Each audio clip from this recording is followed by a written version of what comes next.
because it was my truth. Mm. Nobody could take it. Nobody could take it from me. No one could say that didn't happen when I very well know that it did. It was mine. Welcome to another episode of You Grow Girl podcast. I'm your host, Stacy C. I hope that you all have enjoyed the last episode with author Lisa Jacobs and her devotional, Not Easily Broken, a 30-day journey to healing and restoration from trauma.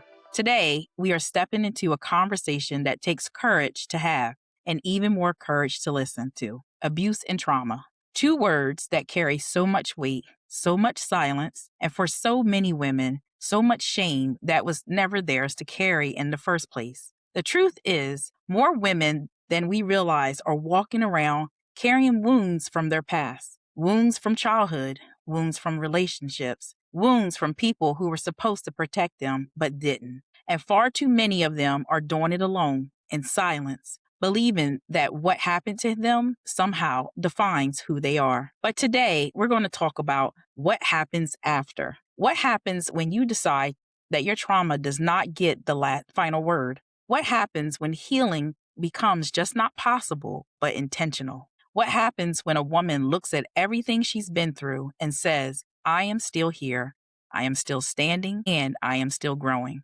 Because that is what You Grow Girl is all about. Growth. Real, messy, hard fought, God led growth. Today's conversation is going to be honest. It may be uncomfortable at times, but I truly believe that someone listening right now needs to hear exactly what is about to be said. So if that is you, this episode is for you. Today, I want to introduce my guest, Courtney, back to my show, who is courageous enough to share her story. Welcome, Courtney. Hey, Stacy, thanks for having me. Thank you for joining me. Of course. All right, how are you? I'm good.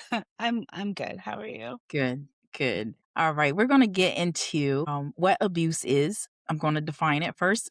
It's physical, sexual, emotional, economic, or psychological actions or threats of actions that influence another person. This includes any behaviors that frighten, intimidate, terrorize, manipulate, hurt, humiliate, blame, injure, or wound someone. Before we get into No. your story, I want to ask you, what made you say yes to sharing something this personal and this painful publicly? Well, because you let me. But the older I get, the more I realize how much it's still kind of taboo. You know what I mean? Nobody talks about it. Like people talk about it, but it's not always as nuanced and it's not always as like open because it's a topic for the people who've experienced, they carry a lot of shame. So I figured as a way to like help myself heal and kind of unburden myself, I would talk to you about it. Well, thank you for entrusting You Grow Girl platform to sharing your story and willing to be open and transparent. You're welcome. I trust you, Stacey, so I feel like we're gonna have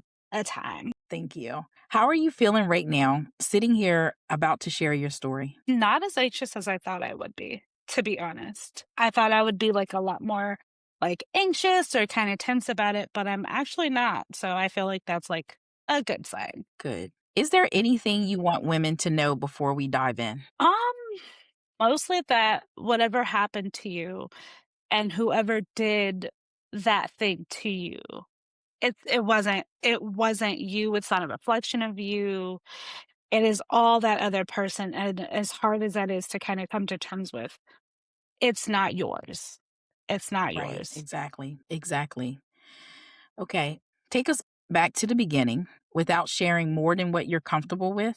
Can you give us a picture of what your life looked like before the abuse? Yeah, so picture this, 1920 Sicily. I'm just kidding. It was like the 90s. It was like 90, 92, 93. I was 5 or 6, and like I come from a very big family. Like, grew up with all my cousins and my aunts and my uncles and like my mom and at the time I only had one brother. We had just if it's it was just me and my brother. We had lost 2 siblings not that long off from when I can remember, but so much is kind of clouded because I think in psychology they say sometimes your brain will take stuff out to protect you. So like I was like, a little kid who, was wearing days of the week underwear and, was thought she was going to be a mermaid or Princess Jasmine from Aladdin. Like I don't know. Even when I was young, I had, I don't know how, but like an understanding of what was happening around me. Like I always kind of knew something, but I didn't know what it was I knew. Like you don't know that until you're out of it. But like after losing my brother, uh, I don't know. Like my mom wasn't really herself. Like she was very kind of broken up about it, but like life still went on. Yeah, I was just a little kid who I don't know, love Snickers and Milky Ways and I don't know, did what kids do, climb trees, ride bikes, play with my Barbies, and, play with my little brother. He was 2. Yeah, he was 2. So it was just me and my brother at the time. So just a typical little girl. Yeah, I was even weird then, but like I was okay with it. Like I knew I was like weird. I liked weird stuff. I used to watch the Addams Family and Teenage Mutant Ninja Turtles a lot. So, anyways, Hey, but that's not yeah. weird. I like those shows too. Even though you were little, you were pretty much aware of what was going along around you. So you was aware, like, that your mom was grieving, but Yeah. you probably didn't have the vocabulary to know exactly what it was. Yeah. So a lot of the stuff that I was like kind of taking in, I didn't have vocabulary for it until like a couple of years ago. Like all these different feelings, all these different things that I was witnessing, but I wasn't sure what I was witnessing. I just knew that there was kind of I don't want to call it a break, but there was like a fracture. Like something was happening with all the adults around me that I wasn't quite sure what it was, but I knew that something was in my atmosphere with everybody, with all the grown-ups near me. So it's and I spent a lot of my time with like my grandma, my great aunt. So it's just like a 5-year-old with her 50 something and 60 something year old great aunt and grandma watching Lifetime movies. How old were you? And did you know the person who abused you, or was it someone you trusted? I think I was around, I think the timeline is a bit shaky because I was so young and because part of that time was so blocked out. I was ranging between 5 to 7. So those were like kind of the parameters that I remember the most. And it was 2 relatives, 2 cousins that I had. And I don't know. I don't even remember when it started. I remember being told that I couldn't tell anybody what was happening and that if I told, they would get in trouble. But even then, I knew that if I told, something really bad would actually happen to them. I knew that I knew that a few a few of the men in my life, like my dad and my uncle, would not take it, would absolutely not take it. But I also knew there was a possibility that no one would believe what I was saying because like I was kind of a whimsical kid and I have a very active imagination even now as an adult that like some things could happen and I didn't want to be the reason why someone got hurt. I didn't want to be another reason why my mom would cry. Like I didn't want to hurt anybody. I didn't want to upset anybody. Like, I just wanted to keep the status quo. Like we're already going through a Mhm. lot. There's already so many shifting pieces. I didn't want to be a burden. And that's kind of a mindset I still have to this day. I understand. When did you first realize that what happened to you was not okay and was not your fault? I knew it wasn't okay. I think pretty much when it started that there are things that happened where like this is kind of dark, but like I would be in the middle of doing something I shouldn't have been doing with someone I shouldn't have been doing it with. And they would be called by my aunt and I would have to hide under their bed. And Mm, I don't even really know if I like have come to terms with it not being my fault. Like it kind of almost, I don't know about the fault piece. And I think part of the reason why I'm still not sure about the fault piece, which I know that it wasn't my fault, but like because it happened on such a frequent basis, I started to look forward to it. Like it started to be a condition that I was expecting. Like it wasn't, I knew it was bad, but I was like, it should be about that time, anytime. And that was like right around the time it stopped, was when I was like, are we gonna? And they're like, no. And all of a sudden it was like a bad thing to them. It was like a bad thing. So I don't know. I think I felt really bad for a long time because it was happening so frequently that I began to look forward to it. And that's kind of where like the feeling of shame kind of comes in. And I know that it wasn't my fault, and I know that conditioning happens over time, and if you do something enough, you learn to expect it. Right, I think to an extent I always knew that it was bad because none of the other men in my life were doing it to me. Oh, right. and like, I don't know, it just kind of feels like it always just was. Like Mm, having blocked out enough of it to actually forget what the catalyst that kind of brought that to me. right. So it made you, as a child, because you are definitely, you said you were a child, it was not your fault. So I'm here to say that. I'm not a therapist or a counselor or anything, but it was definitely not your fault because you were a child. And I understand what you're saying, to as you're expressing yourself about why you may have thought that because you felt like do you feel like maybe you went from victim to a participant? Is that what you're thinking? Maybe, maybe that is something I have never heard before. It could be. It could very well be because I was like, if I was expecting it, did that mean that I liked it or that I wanted it? And I still don't No. quite have an answer for that because, like, again, conditioning, Pavlov and the dogs and the whole nine. But I don't know. Like, it's such a small piece that leaves such like a residue, like that impacts me today. I'm not even gonna lie and say that it doesn't. It does. And Mhm. I don't know, like I didn't realize it impacted me until mid-COVID. I didn't realize how like the pieces of that followed me well into the later state, like the current stages of my life. So I think Mhm. that shame and that just feeling of like I must have wanted it because I would ask, but it's also like I didn't know enough to understand what was happening to me. Mhm. But you weren't I mean, I was asking that question to see what your mindset was, but you were still a victim in all of that because like you said, the conditioning started to happen. So that's Yeah, still a victim. So yeah, it none of that was your fault at all. And I hope that when you leave this conversation that you wholeheartedly know that none of what you experienced was your fault. And just to go back to what you said about how it still affects you to this day, all of our experiences in our life make us who we are, and it does affect us in some way, shape, or form. right. Thank you, Stacy. That is very, very kind. You're welcome. It's truth. When was there a turning point? Was there a turning point or a moment that shifted and you knew you needed to speak up or get help? Like, to be honest, I thought that like the help part was over because it had stopped, and it stopped very just like abruptly, which good, but like it stopped when I was about 12. I told my cousin who was their little sister. And at the time, I was 12, she was 13. Nobody wants to believe the worst of a person in their life. Nobody. And I completely Mhm. understand. Nobody wants to believe that. And she told me I was lying, and she told me I made it up and all this. And that really broke my heart because of all the things I could say, why would I lie about something so intimate that I didn't really have any knowledge of? Right. So I told someone, and then I got a like later on in like middle school, I don't even remember how it came up, but I was like, "Oh yeah, that happened to me."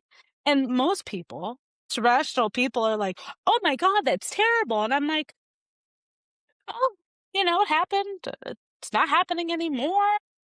I mean, I really didn't know, like, what to do with that because of what I would later realize was like I don't wanna say a pattern, but it happened again not long after my cousin stopped. We had a neighbor where we lived, and I thought he was so cool. Didn't know what real attraction was at the time. Well, there are guys on TV that I thought were cute, let me not say that. But, like, he was, like, an older boy, like, I wasn't really attracted to him, I didn't really know what that was, but he tried. I was still pretty young, I think I was, like, 7 or 8, and he tried, and at that point, I knew that this was not okay, and I kind of never spoke to that, and it was another teenager, and I never spoke to that person again, but, like, telling people was, like I think because the first time I said something, it was just so like, "No, you're wrong, that didn't happen." So I was like, "Damn, maybe I was." Knowing in my heart that I wasn't lying versus being told, like, that's a lie is very hard to reconcile. Because then you start to question your recollection about the whole situation. So I was like, "Well, it was bad, and she said it didn't happen, so, maybe I did make it up. Maybe I'm bad. Maybe this, like, you kinda for me, I was just like, "Okay, well, she said it didn't. I know it did, but maybe there's, like, a part of me that kind of imagined it." Like, when you're a kid, especially when you're beginning to go through, like, your formative years with puberty and, like, all that stuff, I was like, "Okay, Mhm. well, it's not safe to really tell anybody else because everyone's gonna say, 'No, this didn't happen. You made it up,' or 'Why would you say that?' And it's always an immediate, 'Why would you say that? Where would I get it from?' Mhm. I had to have either seen it or experienced to bring this up. Like, I brought it up in middle school, and I didn't bring it up again until I was, like, 19. Until like, to Mhm. more outside people, like, my best friend through high school knew, and then I didn't bring it up again until I was 19. I moved out of my mom's house when I was 18, had an apartment, and, like, I was at a friend's house, and we were talking about it, and they're like, "Oh my god," like, "Oh my god, you should tell somebody," and I'm like, "I tried to tell someone, and they just kinda shut it down, so, like, who else am I gonna let slam a door in my face?" And ironically, that night, I was assaulted by a guy that I knew. That whole night, we had talked about it, and, like, all this stuff had happened, and I was feeling empowered, and then somebody assaulted me later, which is the most ironic thing. But the very next day, I was in the car with my mom and my sister, and it kinda just came out. Like, I think because I was so, like, anxious and scared about what the reaction would be, I just kinda blurted it out. And my Mhm. mom was like, "Okay." And then she went through a list of all the men that I had ever met in my whole life, like my uncles, my dad, all these people, and she was like, "Did this happen with anybody else than who you're telling me that this happened with?" And I said, "No, this is kind of like." I don't even think I went into too much detail. I still don't think she knows exactly what happened to me. I don't think I've ever told her what I was doing. But, like, it wasn't a thing where I was completely shut down and she was like, "Did this man do it? Did that man do it?" And it was like, and I think it came out later with one of my aunts, not the aunts whose children it was, but my other aunt who I was closer to. And then she did the same thing my mom did. She kind of went down the list of like, him, him, him, him, him, him. I was like, no, this is like the box that it was in. And so it wasn't Mhm. that I wasn't believed, but I also felt at the time there wasn't anything I could really do about it because so much time had passed. Like, this happened when I was a child, and, when you're 19, you think you grown, you're not living at home, you got a job, you paying bills, you out here doing what 19-year-old people do. So, it was Right. just kinda it was just kinda like, "Okay, it's out. It's out."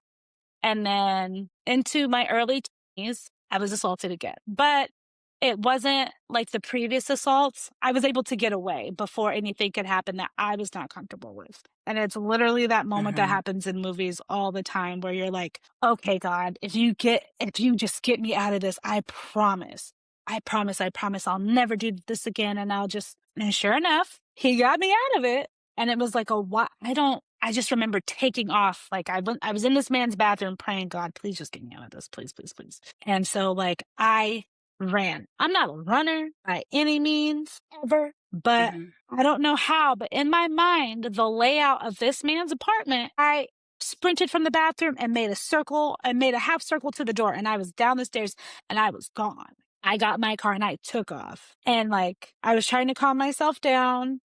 And I was like, okay, what are we going to do? And I said, okay, we're going to go home. We're going to take a shower. We're going to go to sleep and we're going to forget about it. Nothing too bad happened. We were able to get away. We're just going to go home. We're obviously never going to speak to this person again, but we're going to go Mhm. home, take a shower, go to sleep. And that's exactly what I did.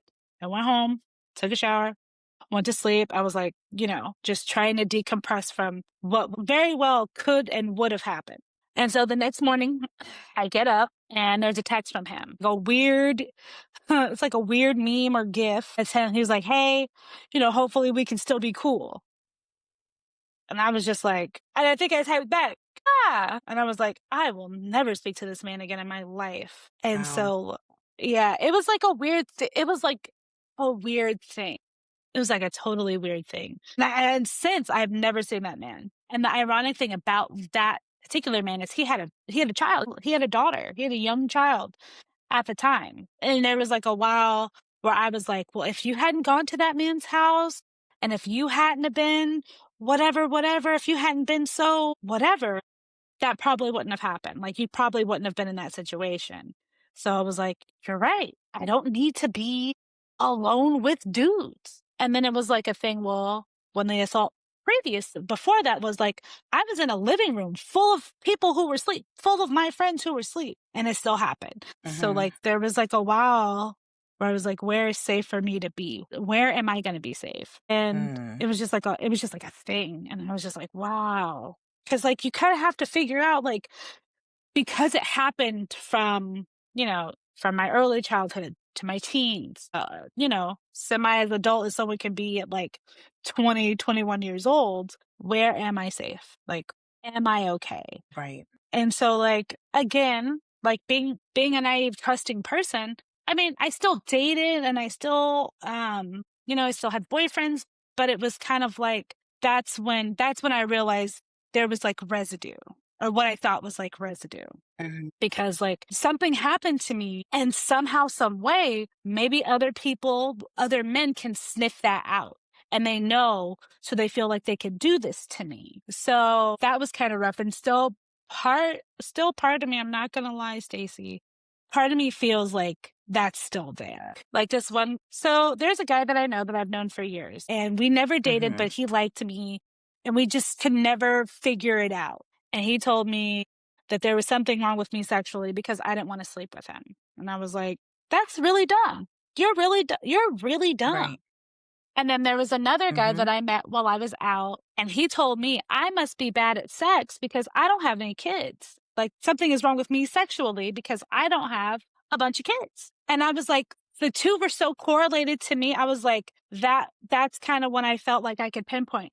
Because someone else said it, you feel like you can say it to me. And they're two unrelated people that I don't think I've ever met. But I was like, oh, Mhm. so is it like something that you can see that, well, someone already said this to her, so I can say it to her. Someone already did this to her, so I can do it to her too.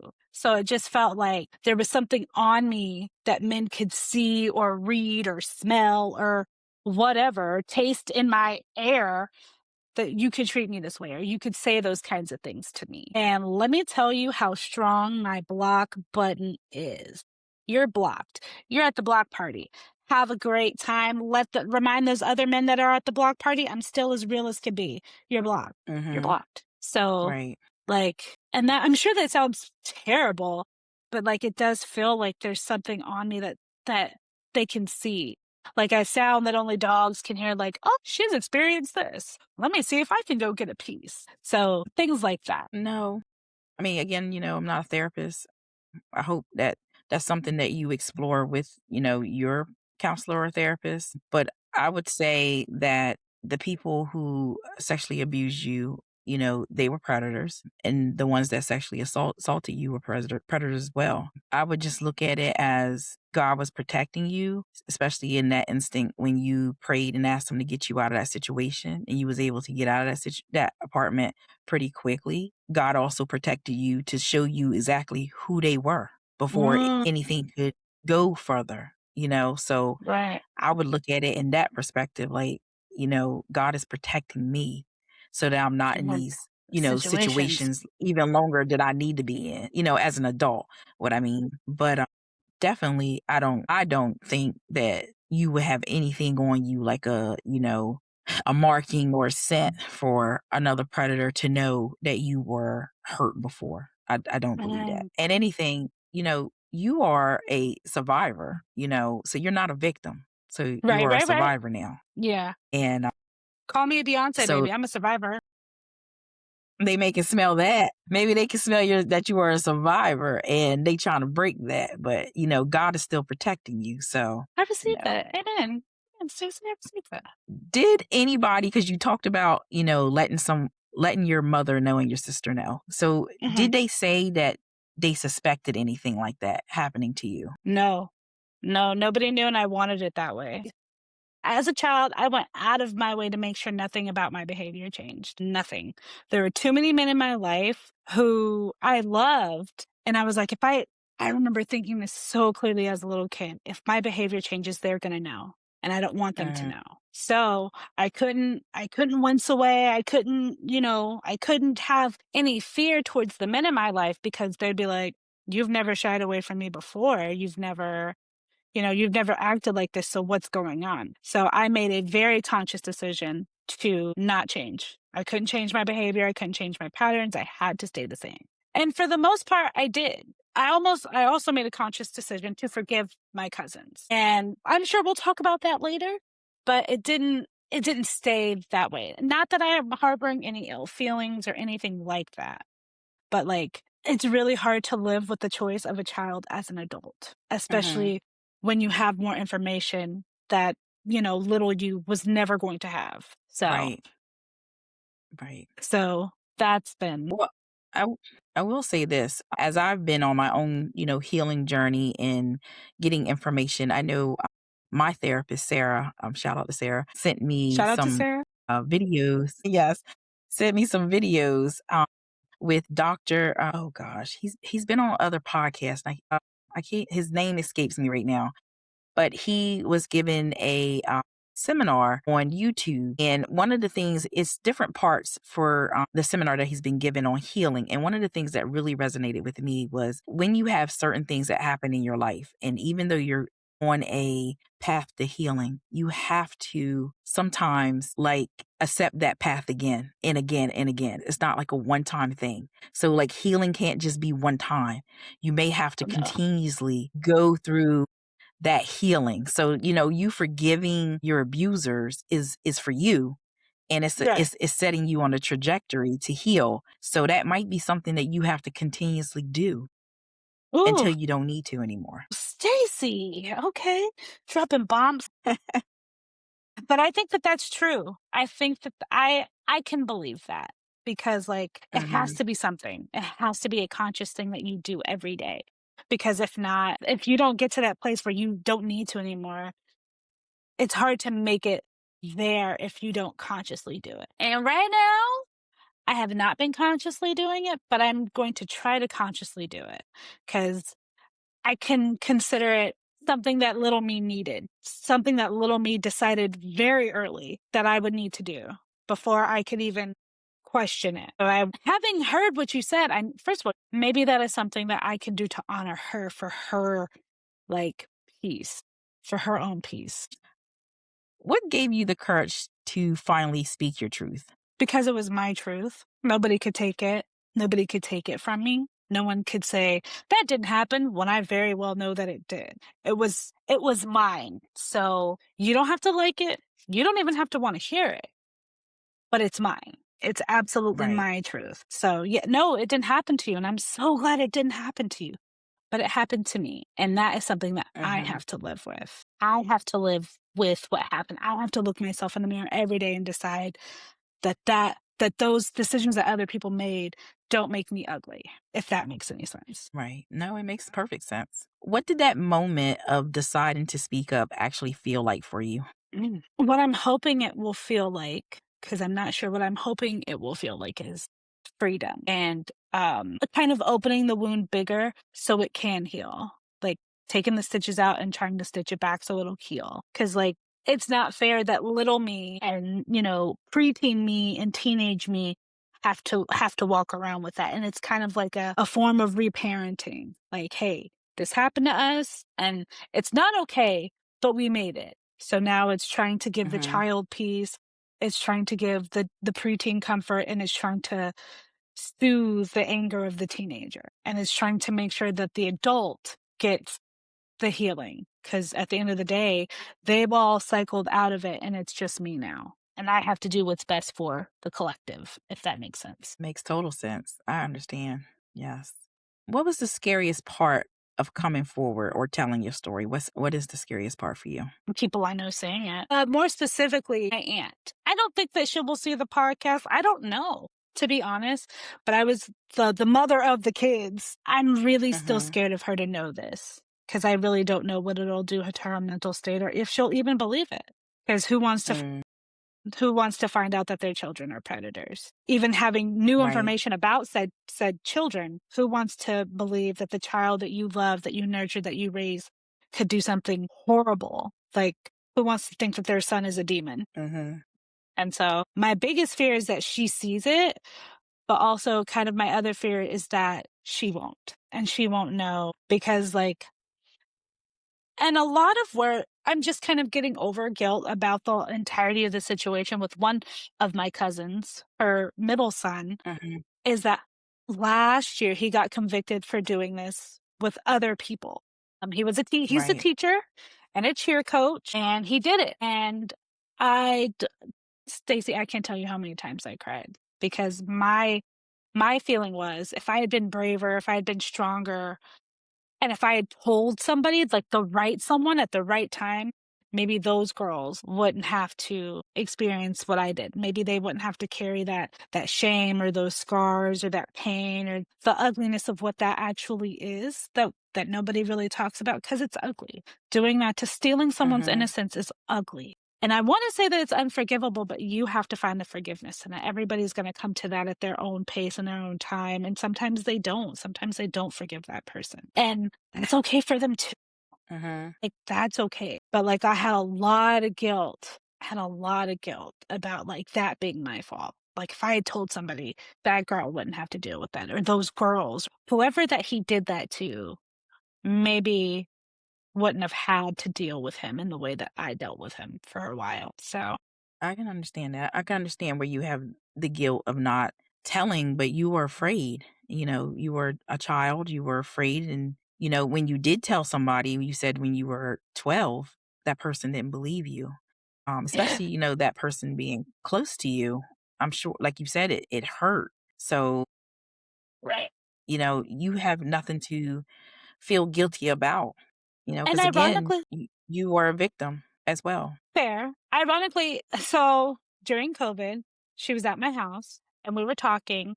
And she asked me, she said, "Do you remember what you told me about my brothers?" I said, "Yeah." She said, "Were you lying?" I said, "No." She was like, "It makes a lot of sense. Things about them that I didn't know about because they're not my older brothers." She was like, "It makes a lot of sense." And that's kind of where the healing I don't want to say left me, but um it was harder. It was harder to heal Mhm. when that person that I told finally believed me and was like, "Oh, this happened and this." And I was like, "Okay, well, now you believe me. Now you understand. Now you see it." But then Right. later on, like last year, I think it was last year, Mhm. or no, it was actually the year before. One of them got married. The older of the two boys got married, or the men. They got married. And I was invited to the wedding. I went to the bridal shower, had a blast. And me and my cousin talked about it. And she was like, "Would you be open to it?" And I said, "I don't know." So and I understand why she did it, but she didn't understand why I didn't need her to act on my behalf. Like, yes, you believe me. Yes, you confirmed it with them. But it also was like, why isn't my word enough? Why wasn't my word enough Right. for you to believe? And also, like, she involved herself. And I understand why she did it. I absolutely understand why she did it. I wish that she hadn't. If I'm being honest, I wish that she hadn't have involved herself because now the wound is Right. open. And now I've got to stitch it back up. But also, it didn't feel like she did it for me. It didn't feel like it was a thing that she Mm. wanted for me. It was for him.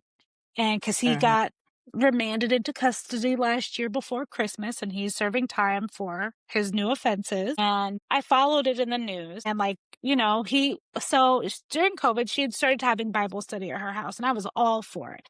And then he was living with her while he was out on bail. And, like, there was just something about it that I just could not jive with. And I was in therapy, and I was just like, I can't. And I told her, I said, "Listen, I love you. I love so much that you're having Bible study, but I can't be here if he's here. Mhm. And the reason why I was like, how dare you? Like, how dare you run to God? Like, and this is just full transparency, full vulnerability, but like, how dare you get to run to God after all the things that you have done? How dare you? Like, Right. you get to live unburdened. Like, he was in a relationship. It was like a whole thing, Stacey. But like, how dare you? You get to live a life completely unburdened by the things that you did. And now you're here with God Right. after you get caught up for the things that you did. And I just couldn't be around it. And then Mhm. so she gave him my number and he texted me and I was like, "Oh, I cannot deal with this right now." Because the message was basically like, "Hey, I want to talk to you about our childhood." I didn't respond, but I was like, "Our childhood? You mean the thing that you stole from me?" I was so upset. And then the wedding happened for his brother, and I couldn't go to that either. Like, I wanted to. Like, I thought it would be great for me to, like, you know, process my healing and do all the things, but the day of the wedding, I could not go because it Mhm. hurt. It was so hard to Okay. see someone who did that get a happily ever after, and I don't have one yet. Like, you get you get the wife and the child and the wedding and like, why do you get that? How? And I was like, it's probably because you don't have to live with the choices that you made. I do. You don't have to They live with will. it. I do. And so it was rough. It was rough seeing that like you got to have a whole wedding. You get to have your fairy tale and I have to pick up the pieces and I have to wipe off the residue of what you did. And it's something that I'm mindful a lot. It's something that I'm really mindful of. Mhm. So, like, it wasn't what people don't realize about someone who's gone through abuse like that is it's not really a one-time thing. Even if it only happens once, it's not like a one-time thing. It ripples throughout your life. And you Mhm. don't always see the parts of you that it touches maybe until later, because again, adult me was like, this is why you did that. You did that because of this, you did that because of that. And you can pinpoint all the things that happened that you like ways that you might have acted out or decisions that you made because of that one thing. So Mhm. it's like, wow. It was like it was so rough. Like, wow, like Right. you're in relationships, you guys are getting married, you guys are doing like this whole thing. And meanwhile, I sometimes have flashbacks of what happened. You don't live with that. You don't feel that. I get that. You absolutely are just having a bahaha blast while I have to make the conscious effort to forgive you and a conscious effort every day not to have that residue on me. Mhm. And part of me felt like it might have been interesting to talk, but also I was like, there's nothing that you're going to be able to say to me at this point, at this juncture in my life. It may change. There's nothing that you're going to be able to say to me that I'm going to hear. And it's like, well, then that makes it totally okay. Right. Oh yeah, I can see why you thought having your very small cousin do that. Yeah, that makes total sense now. Mhm. So yeah. I'm sorry. I totally cried on your podcast. I'm so sorry. No, it's okay. It's okay. I want you to take a deep breath. Take a deep breath. Okay. And I want you to know that I'm gonna tell you something that God told me a long time ago when I had to struggle with when people hurt me. He said, Oh, "Stacy," I because that's how he talked to me, like a father, because he is my father. listen. He said, God "Stacy, talks to the me very same way roughly. I deal with you." I'm sorry. God told me, "Stacy, the same way I deal with you is the same way I'm gonna deal with them." So he let me know that when you do things in life that's wrong, you're not getting away with it. It may look like it because I felt the same, not the same situation. I never had that happen to me, but I'm talking about being burdened with thinking that someone who hurt me was just living a good life. He let me know that that's not so. They still gonna reap what they sow. And then And I want to ask you something too. And this wasn't even one of my questions. Have you put boundaries up? yes, expand upon that. Let's unpack that question a little bit. What do you mean, and who do you mean boundaries with? So I'm asking, did you put boundaries up with one, the female cousin? Because Yes, she, listening to you, she is putting you back in situations for you to be a victim again. She's harming you again. And I'm not, I don't know this woman, but I'm not saying it's intentional or not intentional. Mhm. But from what you're telling me, you're being placed in situations to be harmed again. So I'm asking, do you have a boundary up with her and a boundary with the predators who sexually abuse you? So, great question. So one of the men I don't talk to. The other one is in custody, so I don't think anyone's talking to him right now. Unless it's through a recorded phone call from wherever he's incarcerated. Putting boundaries with their sister, who was the person I wanted to most be like, because I thought she was like the best person ever. Like, especially from like the Christian standpoint. She was the best Christian I knew. She was like the super Christian. Like, never did a lot of wrong in her life, always was like, down to pray, always was down to fast. Like she was her to me. Mhm. And, like, she was just, like, everything, everything, everything, everything, like, wow, she did all these great things, and she's still so great, like, and I know that she's flawed. Everybody is flawed. I knew that. But, like, that whole situation, I was like, it's kind of like finding out your hero was just simply a person. So, Mhm. I haven't spoken to her in almost a year. Like, every now and again, like, she'll reach out. I was kind of, trying to get her to get her passport. And when she got it, she texted me. She goes, "Look what I got." I was so happy for her. She got a passport. Her birthday is actually this week, her 40th. Her 40th birthday is this week. And I miss her. I really do. But also, in the same vein, can I trust you? Like, do you have my best interest at heart? Will you protect me? Can you? Is that in you to do? As much as I miss her and as much as I love her, I haven't spoken to her because I don't know how to answer those questions, and I don't wanna be hurt even further if the answer that she gives me is not one that I can accept, which is avoidance. I know. Yeah, I think I've been thinking about her all month because her birthday is this month, at the end of the very last day of the month, and it's a milestone. And I've been around for a lot of her milestones, from her first pregnancy, her 21st birthday, like everything. I've been around for it all. We were roommates when I moved out of my mom's house. She and I were roommates. And for her to be such a big part of my life and me not even feeling like I can trust her to protect me in situations that I might need her protection in is really heartbreaking. I haven't spoken to her. Not really. And that's kind of the boundary right now, is me kind of putting her on ice until I figure out what I'm going to allow her into. So, yeah, those are kind of the boundaries. For her, more so it's like a wall. There's a wall there until I can Mm. figure out what to do. And I still love her so much, and I hope she has a great 40th birthday. I really do. I really, really do. But right now, okay, I'm busy. Sorry, Isabel. But, as of right now, I don't know what that will look I don't know what actual boundaries will look like with her in the future. Right. I get that. And remember, the boundaries are for your protection. They're for you. And I Eh, know sometimes having boundaries for family is a little challenging, but it's listen. it's needed. Yeah, definitely. So, as much as yeah. So, I just have to figure out what the parameters of our relationship would look like moving forward. Because I still Mhm. think she's great. I still think she's probably the most super, super, supersized Christian I've ever met in my whole black ass, well, beige ass life.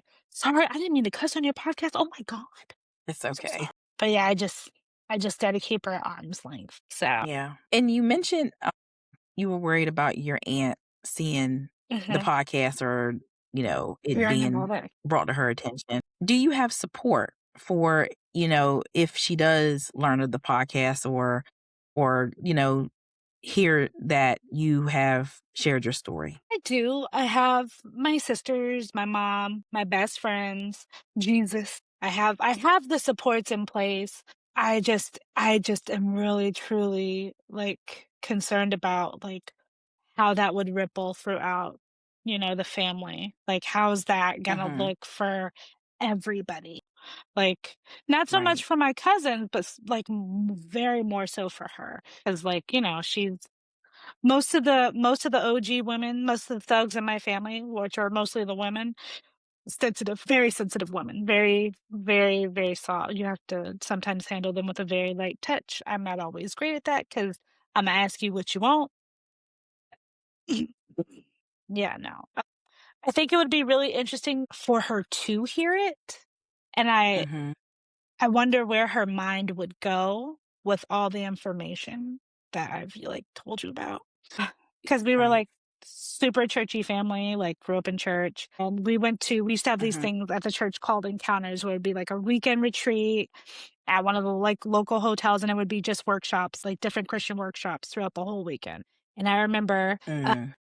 she we were she went up there with us to, like, the altar when there were, like, curse breaking, sexual assaults in our family, and we went up there, and I was like, "Little do you know that it's a little late for that." But, like, obviously, you don't say that when first of all, when you're at a church conference, and secondly, you don't say that to your aunt whose sons were the perpetrators. So so Right. Well, let's get into your healing journey. What did the beginning of your healing journey look like? And I'm asking because I think people assume that healing is immediate once you speak up. it's not. I mean, for me, when it kind of more or less came out and people were like, "Okay, it wasn't like you made that up." I think there was kind of a weight lifted off me. Like, it was like "Okay, this is out. Like, this isn't something I have to, kinda keep confined in, like, this little thing where nobody knows." And it was, like, easier because, like, maybe it explained some of my dating habits, but Mm. it's not immediate, and you don't really know that you need it until something triggers you, to be honest. Mhm. I didn't really know that I needed to, like, re-up on my forgiveness until the wedding happened, or until, like, I Mhm. found out that he was being charged with certain things. Like, I didn't know that I really needed to re-up on that until after the fact. Like, 'cause 6-year-old me was like, Right. "Alright, they're forgiven, we're not gonna carry this, we're gonna move on." 30-something-year-old me is like, "Ooh, girl, like, ooh, what are we gonna do? Are we okay today?" And it's a very linear process. I think all healing is a linear process. Some days you're gonna be great, and other days, I mean, like, some days you're the dogs, the other days you're the hydrant, and you just gotta take it as it comes. And Mhm. sometimes you might fall off the healing journey wagon. Sometimes you're just not gonna feel it, and that's okay too. Right. 'Cause something that I'm currently struggling with is, like, I have a lot of feelings about it, but also, like, I kinda feel more or less like I have to cycle through it. Like, this is kind of like not a great time, but I also have to learn that I have to cycle through it and, like, not kind of shy away from God as I have been doing. Through this little patch of what I'm going through right now, I'm like, "God, I know that you can hear me. I know that you can see me. I know, you're Elroy, the God who sees me." I really hold on to Hagar's story. That was my girl in the Bible, Hagar. She ran away, and, like, finding out that God can see you no matter where you run to was really powerful. Because sometimes the world gets so big and you feel like nobody can see you, but God can see you. Right. So right now I'm not at the Hagar point where she feels like God has seen her.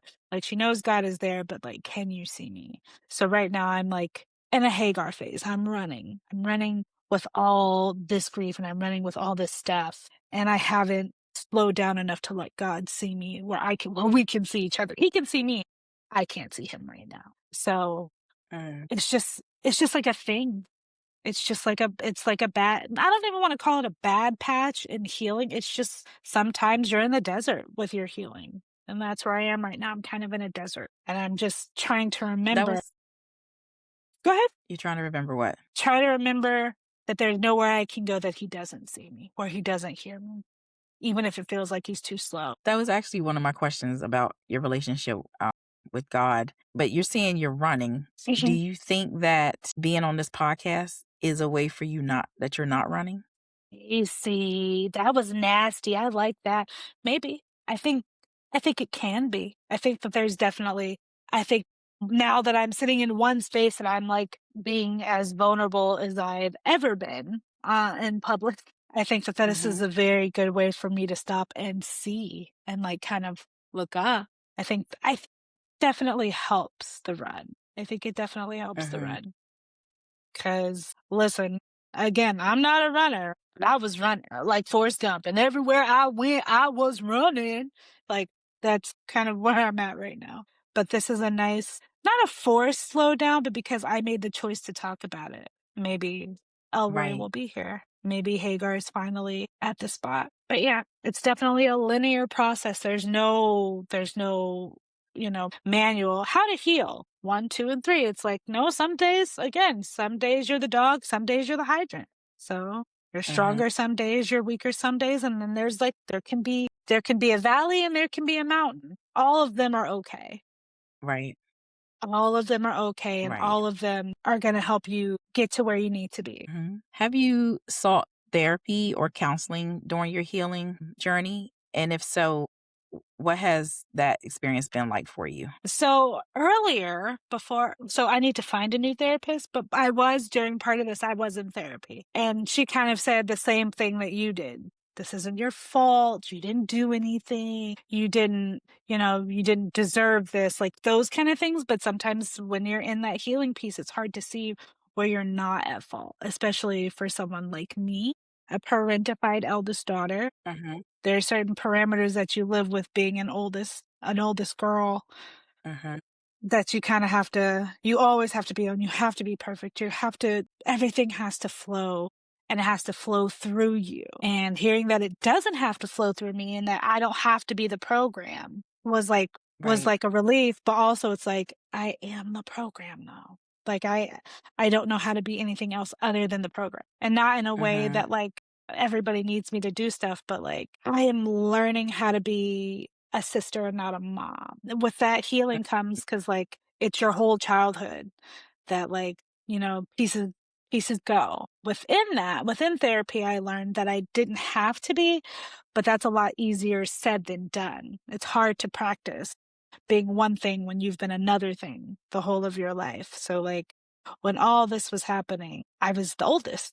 I was the oldest in my Mhm. family. So things kind of started with me, and hopefully those things Mhm. end with me. Those things die off with me. I Right. can I can this is going to sound really stupid. I can heal a generation, but I can help, not heal, but I can help a generation, and hopefully that the next ones after me won't have to deal with this. Right. Exactly, because you're speaking out about what happened to you. So, Yeah. were there people who poured into you during the healing season, or did you mostly heal in private? 50-50. I don't really talk about it, but like my best friends really help. And unfortunately, they've also experienced some kind of abuse, which sucks. Like, you kind of help carry one another. Like, hey, you know, Mhm. you got it. Like, you are not what happened to you. And that's a really hard piece because I think you spend a lot of your time trying to figure out why it happened. Like, why was I the target? So just having to remind yourself that it was the actions of someone else and not your actions. You didn't seek this out. Right. So this was not something that you just decided one day you were gonna, climb a tree and then be assaulted, or you were gonna jump on a trampoline and then go be assaulted. You know what I mean? So my Mhm. best friend has been two both of them have been very supportive throughout this whole thing. They're the only two that know. Well, my sister probably knows because she could probably hear us filming. But I mean, I think if I told my other sister and my mom, because there was an instance where we were at the Target up the street from my house where one of the abusers was, and I didn't know. Like my sisters told me, but we have two cousins with the same name, so I thought it was a different one. Nope, he was right at Target. And so I was in there with my best friend, my sister, and my mom, and he walked up on my mom and she said something that I can't repeat, but it felt good to know that one, she believed me, and two, she wanted to protect me. Right. Well, that's good that, you feel like you have that support of your immediate family and things.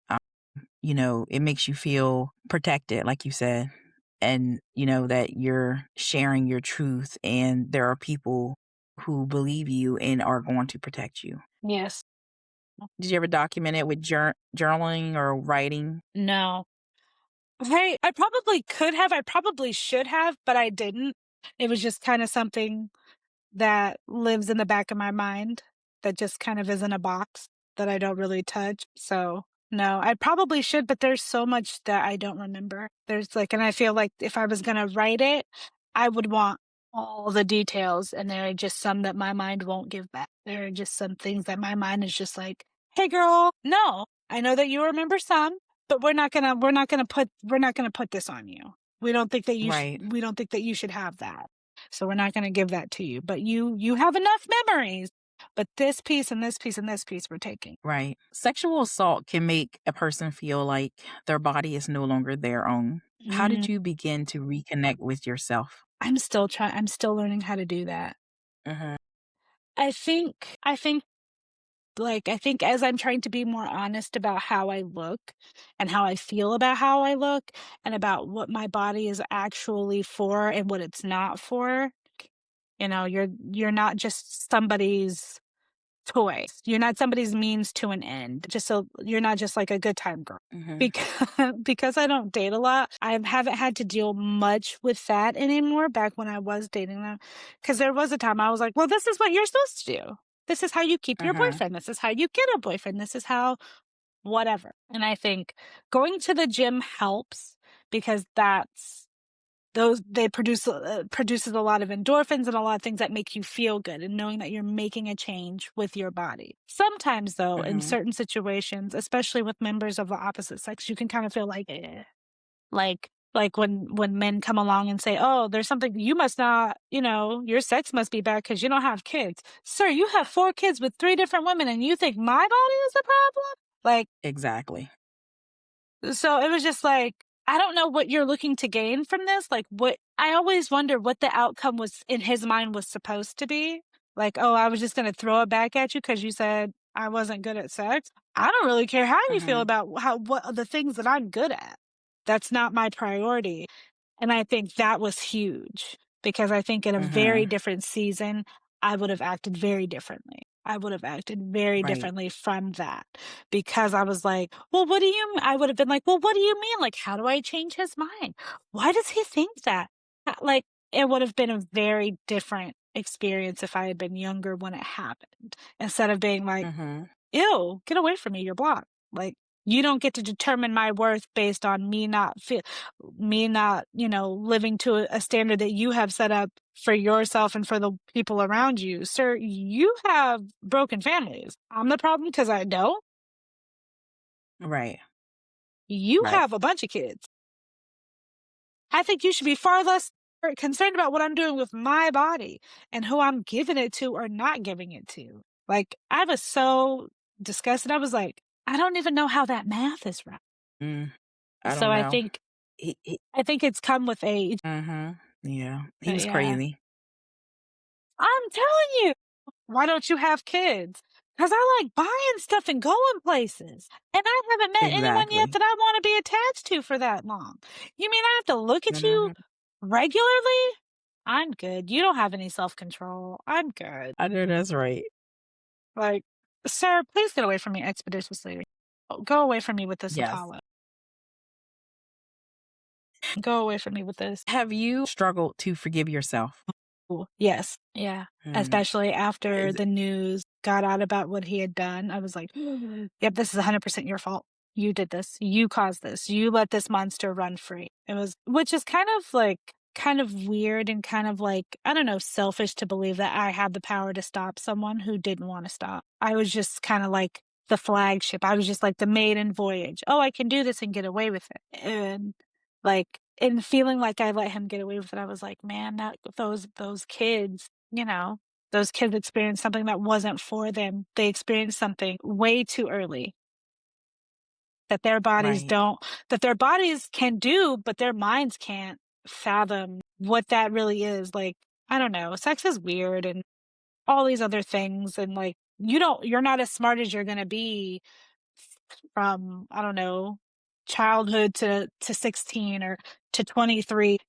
I don't feel like I'm as smart as I'm supposed to be now. But so, I mean, knowing that he's off the street has helped me cuz like Mhm. even though I didn't get that, I didn't get like there was no court case or anything like that.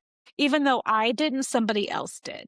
And now the problem is kind Right. of being like now there's like some, there's things in place to make sure that he doesn't do it again. Right. So that has helped. But sometimes when I have like a memory, sometimes it's a little harder 'cause it's like a What does flash. Right. What does forgiveness look like for you personally? Because I know that that word can feel especially complicated for survivors of sexual assault. Personally, not holding myself responsible for somebody else's actions, to be able to let it go, like, in a way that, like, where I don't have, like, a flashback, like, Right. where that is completely gone from me, like, where I'm not like, "This was your fault," like, had you not, because like, with the people who, like, survive assaults where they're, like, on a date and, you go to the place and you tell them, "Oh, what were you wearing?" Like, "I was wearing days of the week underwear on the wrong day." Like, I was wearing, whatever my mom picked out, like, I wasn't, like, feeling like because that happened to me so young that it's going to impact my life negatively forever. Like, I have to, and also realizing that I have to forgive myself before I can forgive them. I have to let myself off the hook for that. You think so? That you have to forgive yourself before you can forgive them?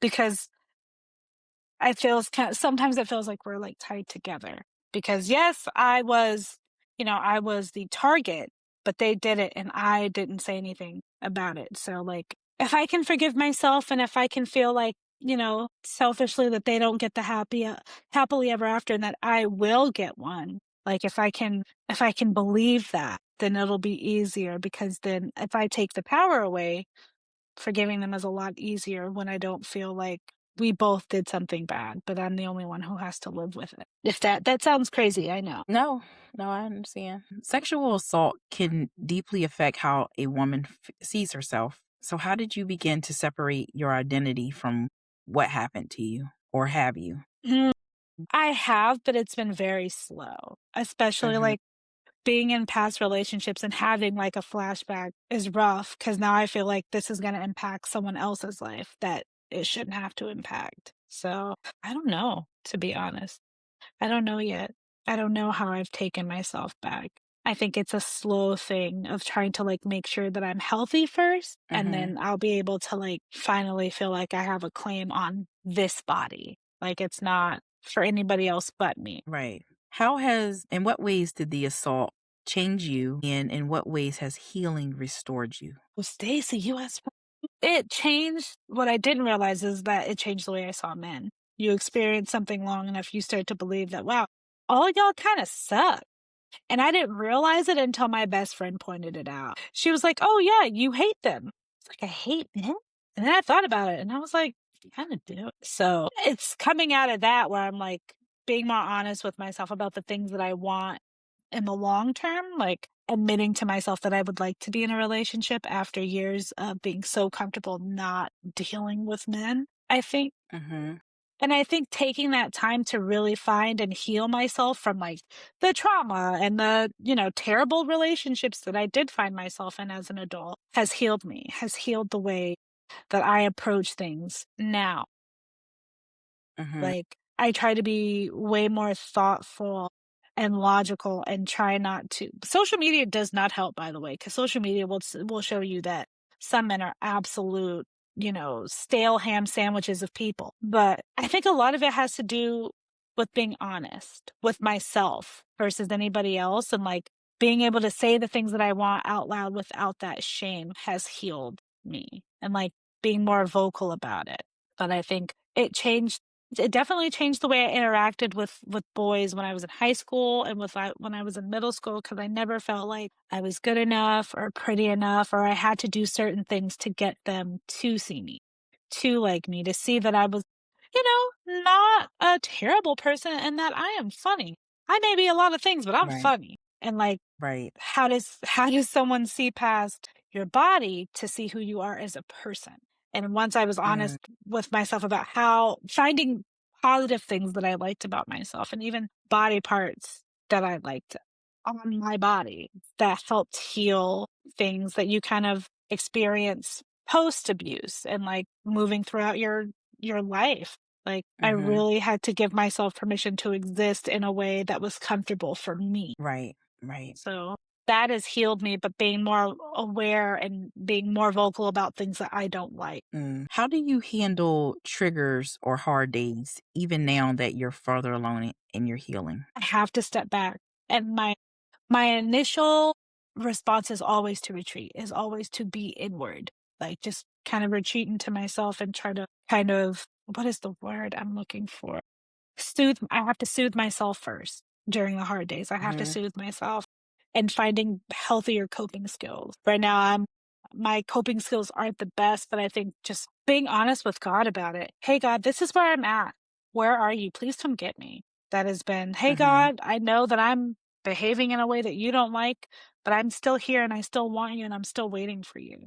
Because, like, hey, God, this is something that I want. I know that it's not in the container or the parameters that you set, but this is what I want right now, and this is where I'm at. A lot again, so much of your healing comes with your ability to be honest with yourself. Not so I can lie Hmm. to anybody. The person I shouldn't be lying to is myself. I shouldn't be lying to anyone, but the person I see in the mirror every day is the person who deserves the honesty the most. Because how can I make Right. informed decisions if I'm lying to me? There's everything is gonna create like a whole insanity thing. Because if I keep doing the same thing and expecting a different result is the literal definition of insanity. So I Right. have to be honest with myself. Have to. And that takes a lot of work because sometimes on a bad day, sometimes I'm just under headphones listening to music, trying to drown out all the thoughts that I have, all the bad thoughts Mm.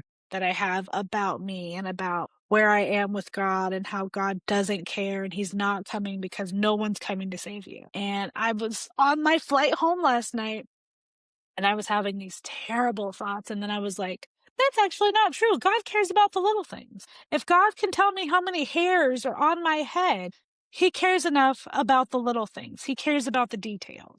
And that was like a slow cycle of me being like, no, He does care.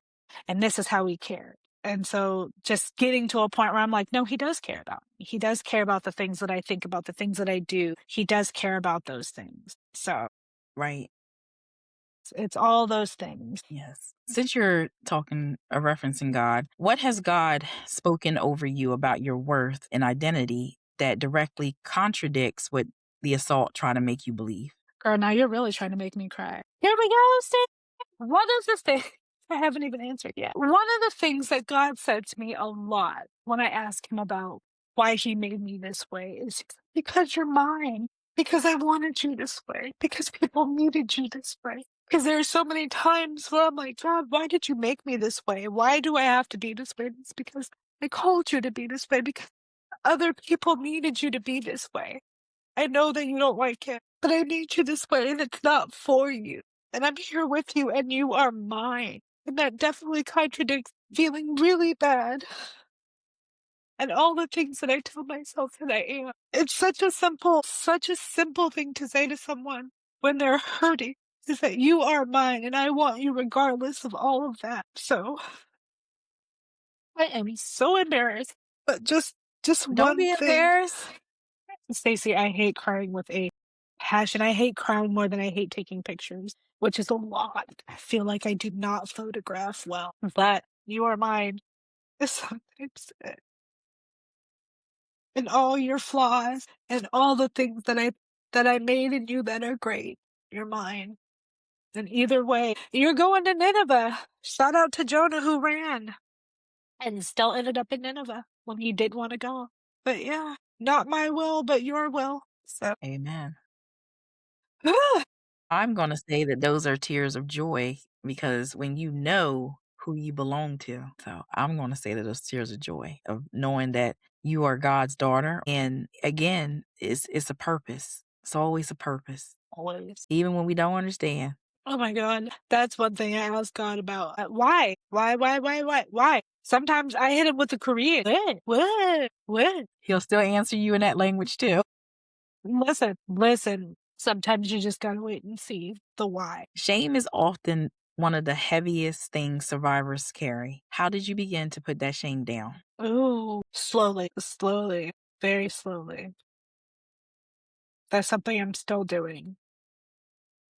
It's Mm. something that I'm still doing, putting it down. So I feel less shame when I am with my niece I have a bunch of nieces, but there's one specifically who calls me every day. And sometimes she always asks to come to the house. She's always like, "Can I come to spend the night at your house?" And all that. And sometimes it's very hard to believe that an 8-year-old thinks that I'm so cool and that knowing I would never that there's nothing I wouldn't do to protect her from what I went through.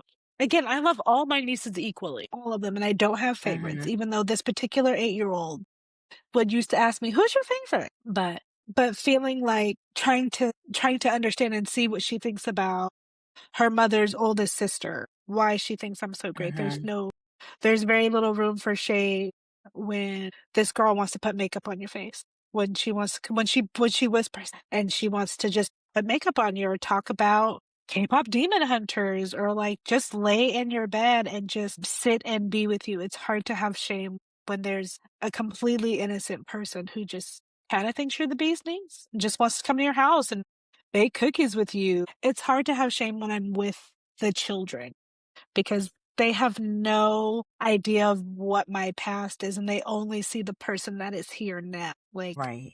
and they, my nephews too. My youngest nephew is autistic, but he always, whenever I FaceTime my sister, because we don't call regularly, we always FaceTime. And so Mhm. he'll pop his head in and he'll, Coco House. Like he wants to come here. Like they don't care and they don't know about what happened to me. They only see me in what that I presented to them. There's no I'm not damaged, I'm not broken, I'm not all the things that sometimes I think about myself when they're here. Sometimes Mhm. I'm just their aunt. I'm just their aunt who will buy them Chick-fil-A, bake cookies, watch movies, and let them sleep in my bed while I sleep on the couch. And my 8-year-old niece, no matter where I am in this house, if she spends the night and I'm not in the bed, she will come and she will get on that couch and she'll tell me whatever she thinks she needs to say to come and be on the couch with me. Like 2 weeks ago, she was here and her brothers were in the bed and I was on the couch and she found me on the couch and she said, I had a bad dream.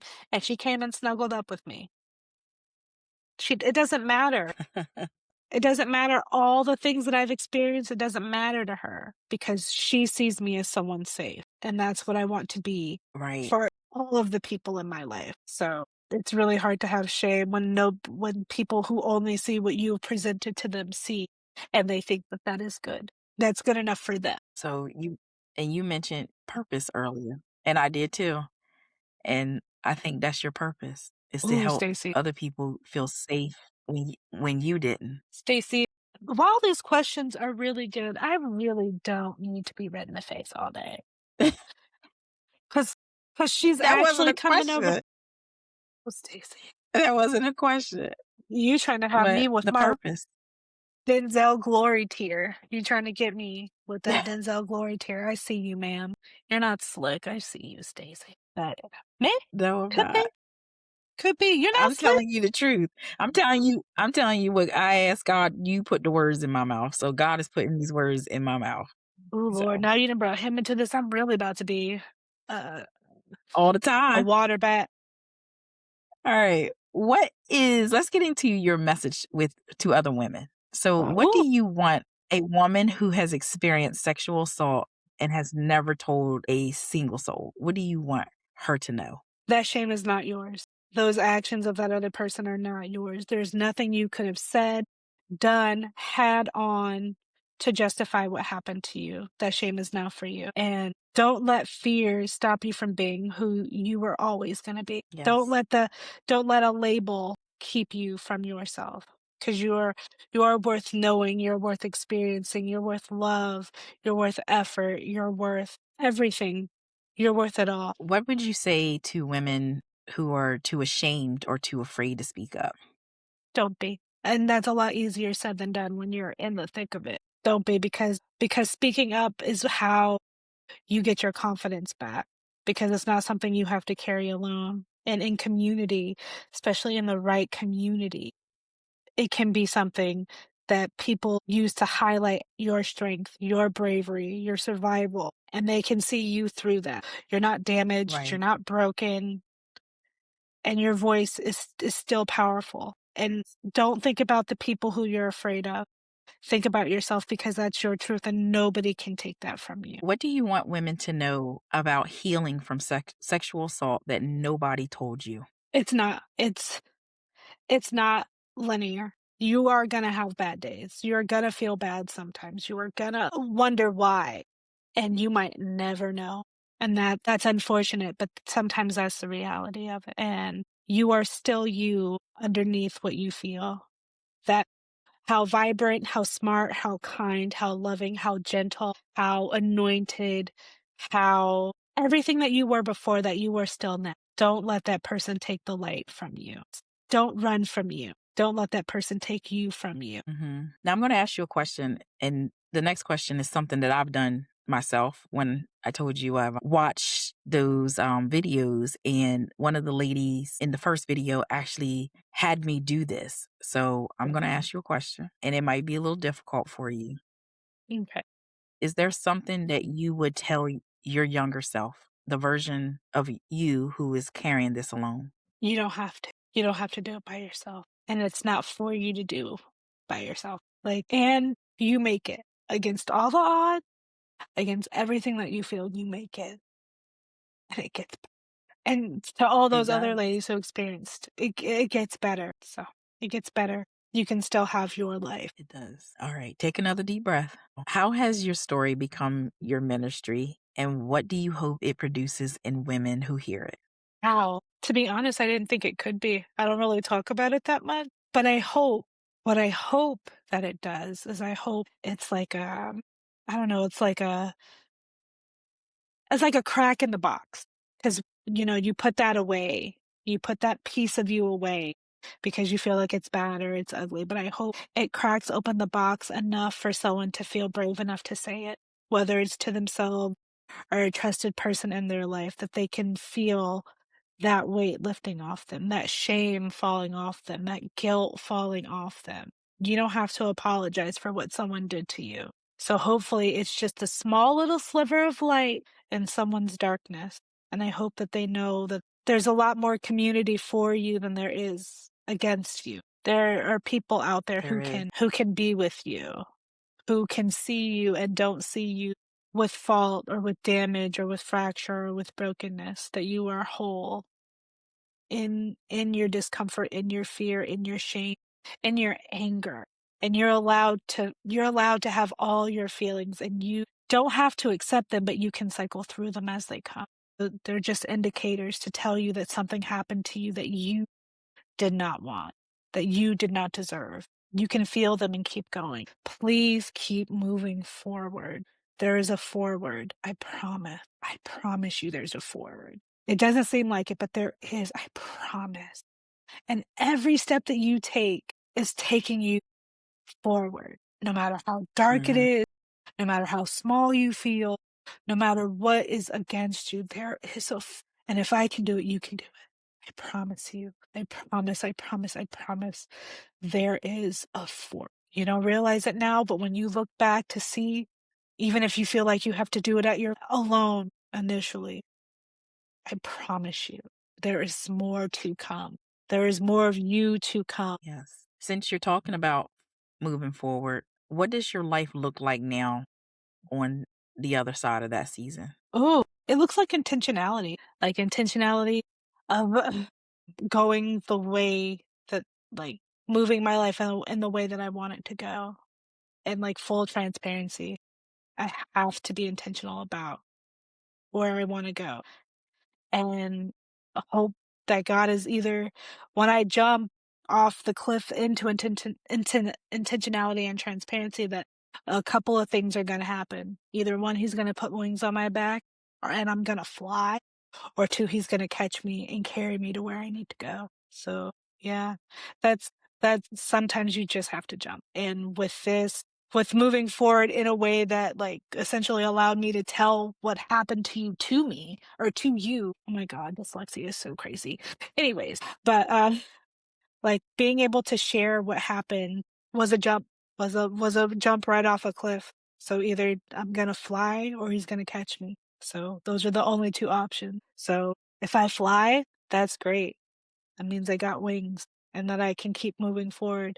And if he catches me, means I'm still here and that I can keep moving forward still. Those are the 2 options that I have when I jump. Either he's gonna catch me or I'm gonna have beautiful wings. What are you most grateful for in this chapter in your life? Vulnerability. I don't like vulnerability. I don't like what it means because like, I looked it up because like, vulnerability is crazy. But, like, vulnerability the definition of vulnerability is to leave yourself open to attack, and that seems so Mhm. nonsensical. Why would I leave myself open to be hurt? But being vulnerable has also helped me find people that I love, people that love me, people that I see and can affirm and to, you know, bring into, just form community. Being alone never brought me that. I was just alone in a hole on my own, so vulnerability helped me meet community versus keeping me isolated. I would have never thought that being, like you just said, being vulnerable would allow anyone to find community. But wow, I love that. You know I love you that know you where were I able learned to that? find community. I learned Where? that from Inside Out, that movie that did that Pixar movie. Uh-huh. So Yes. it's at the there's a scene at the end with Joy and Sadness where Joy is going through all of what is her name? Going through all of the girl's feelings. And she's like, it Riley? was Riley. So Joy realized that once sadness came to Riley, that's when comfort came. She had to be vulnerable. Somebody, she had to let the people around her know how she was feeling to get comfort. So Mm. you have to kind of be open to attack to get comfort that you need, which sounds counterproductive, but I found people with vulnerability. I found you with vulnerability. And I was going to say to you after this, but I'm just going to say it so I can be vulnerable too. I found you, and I've also shared things like recently with my best friend that I would have never ever in my life think that I would have shared with her, being that vulnerable. And like you said, you find community. So, you're helping me. You thinking that I'm helping you, but you're helping me. Oh my God. So yeah, like it's hard, It is hard. It is but it's definitely hard to worth be it. vulnerable. It is. Mhm. It definitely is. To show, I don't like to show weakness. I don't like to ask for help. So sometimes you just have to. Sometimes you cannot do it alone. And you're not Right. supposed to do it alone. You're supposed to live life in community. So, That is so true. What is God doing in and through you now that you could not have imagined back then? oh, he has given me a, a soft place to land, a soft place to land with my honesty and a safe place to be honest. Because, I mean, everybody knows that God knows everything. How do you surprise someone who already knows? But I think Mhm. being honest with him has helped me to, I guess, to help other people. If I like, hey, God, this is where I'm at. And if I can tell God, I can tell somebody else. Because I always feel like it's hard. The hardest thing is to tell God. Mhm. So if I can tell God, I can tell you. So I mean, it kind of circles back to vulnerability and safety. I want people to feel safe. I want people to feel seen and affirmed and secure and comfortable in my presence. Like, I don't want to make anyone scared or tense. I don't want to be intimidating. I don't want to be that.